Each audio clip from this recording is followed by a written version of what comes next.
recording now.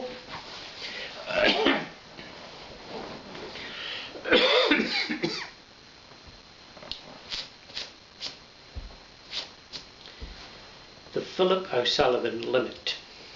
In the midst of this tragedy which we still persist in calling an economy,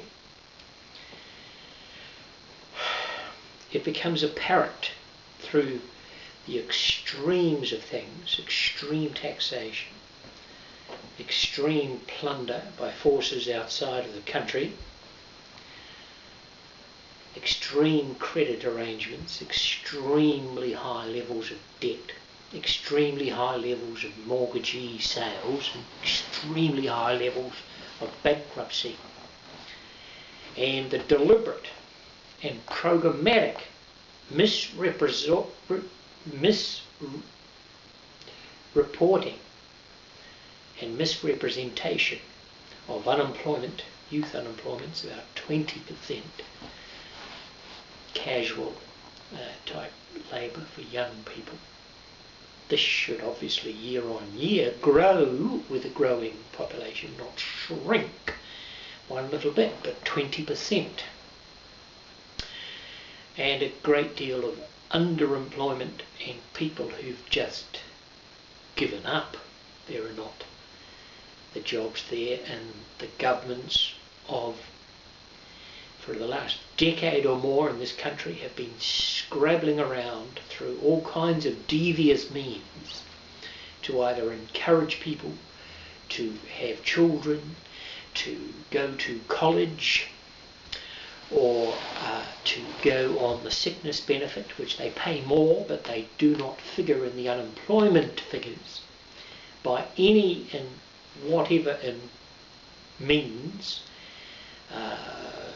Courses, they put people on courses who are just unemployed, but they're on courses, so they're no longer counted as unemployed, but on courses as students. And by these devious means have managed to hide, unfortunately for them and for us and for everybody, to tell the truth about the situation as to what the unemployment figures are. The unfortunate fact is that when Helen Clark, for instance, called expenditure on health an investment when it's a cost, and the same is maintained for education and so on and so forth, you're in the area of large scale creative statistics. The end result is, I for one no longer believe the news. I no longer believe the newspapers. They're too political. It's Murdoch behind every drop of bloody ink. And I do not believe government statistics. They have lost me. I live in a democracy, so-called as being run in my name and being run in my favour, and neither I nor the politicians or anybody has a fair run at the facts. Everything is warped and twisted, out of shape. Nothing is continuous year on year. You can make no comparisons with one decade and another. They recalculate and reconfigure to their heart's content. They are lying to us. And so I simply don't believe them. All I know is what the taxes are you pay. That's one thing that is inescapable, because it goes directly out of your pocket, out of your bank account, and out of your pay, and in other ways.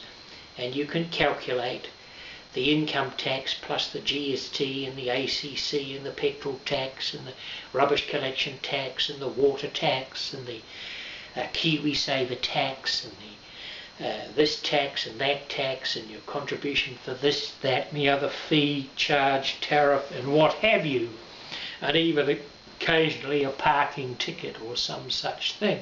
All of it is revenue gathering for governments, and governments are now the greatest evil thing in our lives. All our governments are evil. They all ought to go. And I think the people of Tunisia are not jumping the gun. It's just that we are a bit slow on it. The people of Egypt, the people of the Yemen, the people of Spain, the people of Greece, the people of the Ukraine, the people of the Argentine, the people of Ireland, the people of Iceland, and the poor yet to rise up in America. We will have regime change on a large scale in all these places and in many more of the West especially, because we have butchered our future through abortion, contraception and sterilisation. Up to 1 million New Zealanders have been murdered by their mothers, by their murdering mothers, in about 50 years. And this is over and above what was supposed to be happening in the back door. Over and above. Because we shouldn't have noticed once it became official and front door. And we did. It has taken nearly 40 years for the birth rate of 1972 to rise up to be 65,000 per live births per year. 40 years, 40 plus years.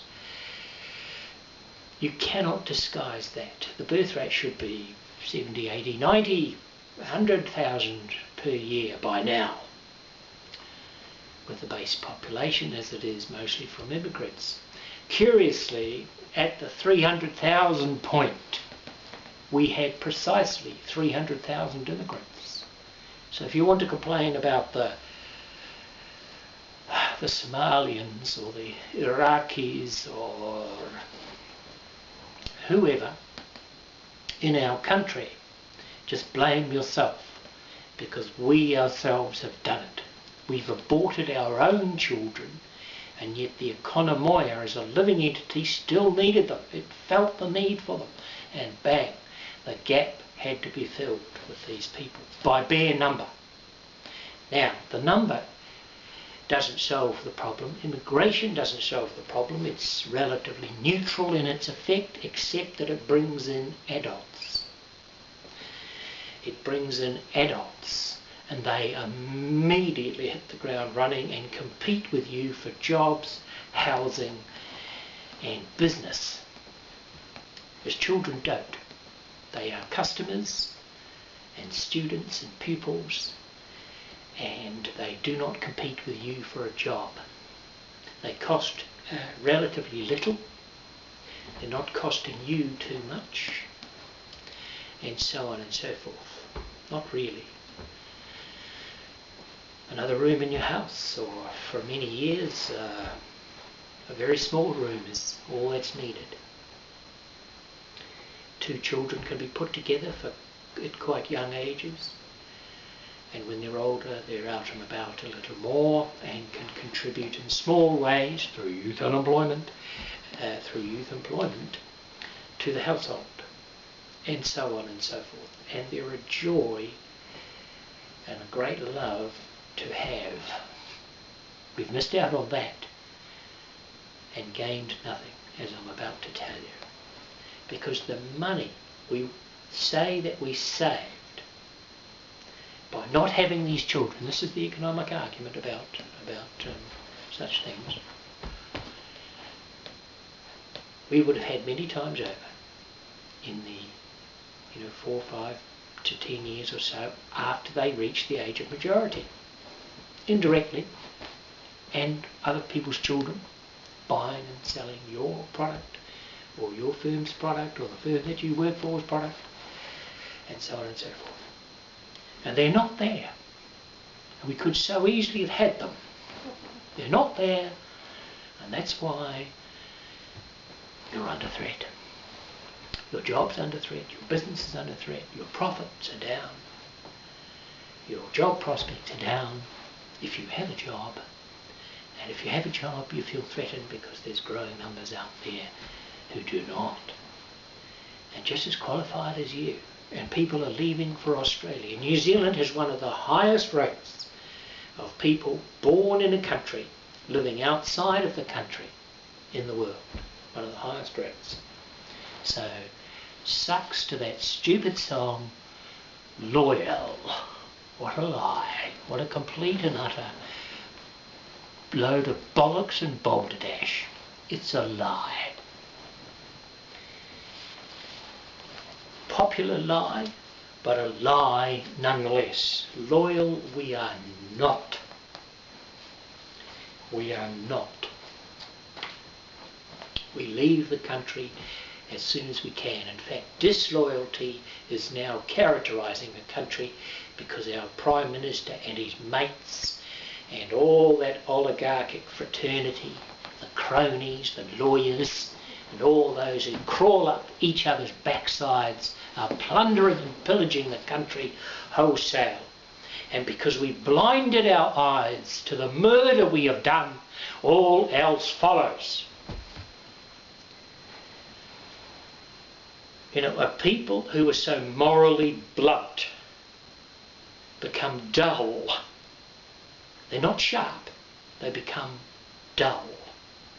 And they will swallow any lie at all once they've swallowed that one. Is there a more stupid people upon God's earth when we were a country with a wide open space? We're as big as Japan, 123 million people. England, 70 million people. And we only had 3.5, and now we've got 4.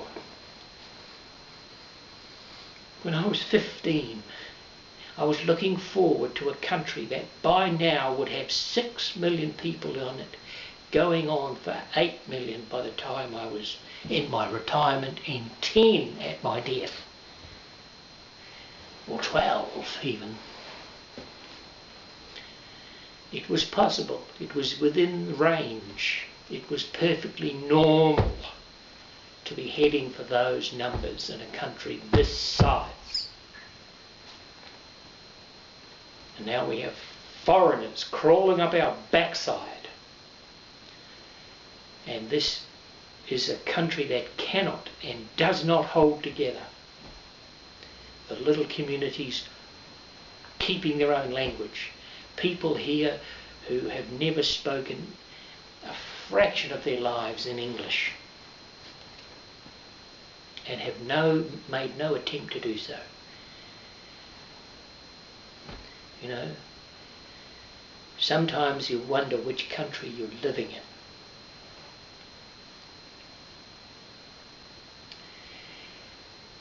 Therefore the pressure is on us with the taxes and with the overseas plunder. Now one thing we can control immediately is the taxes. The birth is more difficult, much more difficult. It's possible. Do you know what the human litter limit is? It's one at a time children. It's about 27 children. And since the age of onset of puberty and maturation, the body weight ability to bear a child is younger, and the health and the fertility, etc., for the older people is greater. You can go from 9 to 65 even, perhaps, and 55 certainly. Relative safety in terms of biologically being able to do it. And then the maximum litter, accounting for twins and triplets, with all the fertility assistance available, would be 54 children. Each fertile woman could have 54 children. We may come to a point where we may not just be requesting that the fertile ones that remain to us do so, but actually virtually culturally pressuring them to do it that way, to have those numbers, to have families of 10 and 12 and 18 and 23 and so on. Quite normal once upon a time. Quite normal, really. Quite normal. We must have that again if we're to save ourselves by that route. And then that would give us strength to stave off the foreign depredations that we so bemoan and so politically get upset about, but we're powerless to stop it because the need is there to still consume the goods that these circumstances provide.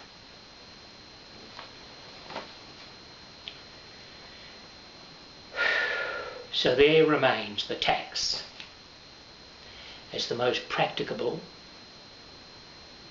where we don't have to fight a foreign power, the tax. But we may have to have a regime change, a civil distress, or even a civil war to ram the point home. Yes, it could come to that. I do say, I can see it, I can smell it, I can taste it. I can feel the taste of the blood on the horizon, that far away, but so strong, because the beast of our own ferocity demands it. Our hunger for being, our hunger for having these things, to have them in freedom for ourselves without somebody staring over our shoulder at it, so we can enjoy it in freedom as we ought, is to grossly diminish the taxes and hand ourselves back to ourselves instead of the Nazi Stasi country we've ended up with, like East Germany, where every second person is working for the government, like a nation of spies and a nation of murderers. Let's do something about it. Let's cut the tax as the first step by 50%, the lot, at every level. All the fees, charges, tariffs, costs, penalties, fines, the lot. Slash them and give back our freedom. You have stolen it from us.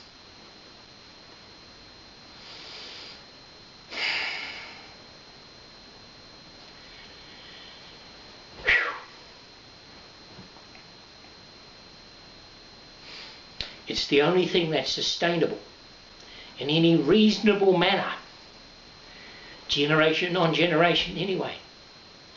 Anything beyond this, to move forward in time. See, you can peak, you can spike a ferocious tax ratio, ferocious tax level for a time, but it must immediately plunge down and collapse.